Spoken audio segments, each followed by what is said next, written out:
જુઓ આજે non ferrous metal એક ફોકસમાં આવતી દેખાય છે કારણ કે અહીંયા ઇન્ક્રેડનો એક બ્રોકરેજ રિપોર્ટ આવ્યો છે અને રિપોર્ટની શું વિગતો છે તેની માહિતી લઈએ. સહયોગી તૃપ્તિ કપૂરે આપણી સાથે જોડાઈ ગયા છે.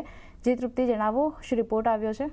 તો ખાસ કરીને સૌથી પહેલાં આપણે નજર કરશું તો જે હિસાબે અત્યારે પશ્ચિમ એશિયા તણાવ ઘટવાને એટલે કે ઓછો થવાને કારણે કરીને મેટલ કંપનીઓ પર જે મોટો ઘટાડો આવ્યો છે, જેમાં ખાસ કરીને એલ્યુમિનિયમ પર લગભગ આપણે આશરે જોઈ રહ્યા છે કે 4 થી 5% ઘટાડો આવ્યો છે, જેની એક નેગેટિવ ઇમ્પેક્ટ ભારતીય મેટલ કંપનીઓ પર ક્યાંક ને ક્યાંક આપણને જોવા મળી રહી છે. અને એલ્યુમિનિયમ સેક્ટર્સમાં જે નરમાશ બાદ ખાસ કરીને અહીંયા ઇન્ક્રેડ બ્રોકરેજ રિપોર્ટ આવ્યો છે, તેમને અહીંયા ખાસ કરીને તેમને સાવચેતી ભર્યું વલણ રાખવાની તેમને અહીંયા સલાહ આપી છે.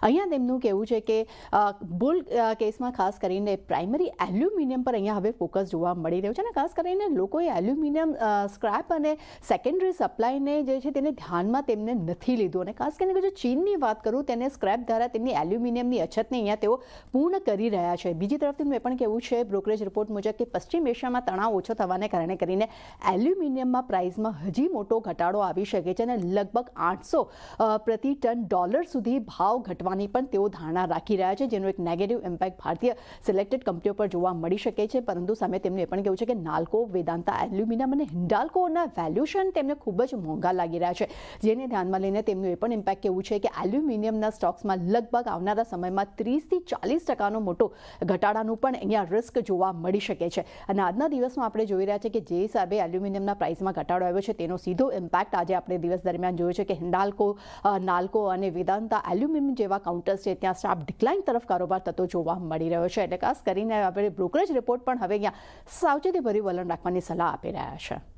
આભાર તૃપ્તિ આપનો સમગ્ર માહિતી આપવા માટે. તો જે રીતે જોઈ રહ્યા છે